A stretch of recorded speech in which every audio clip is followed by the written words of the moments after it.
Hello. Your journey begins with a consultation.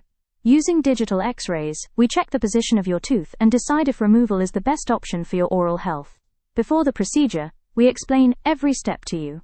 A local anesthesia is given to numb the area, ensuring a pain-free and comfortable experience. Depending on the tooth's position, we may gently loosen and remove it in one piece, or if it's impacted, we trim the bone along with tooth. Remove it in small sections like 2 or 3 pieces for a smooth and safe extraction. Once the tooth is removed, we place gauze to control bleeding. And we put a suture if needed. You'll also be guided on using ice packs to reduce swelling and discomfort.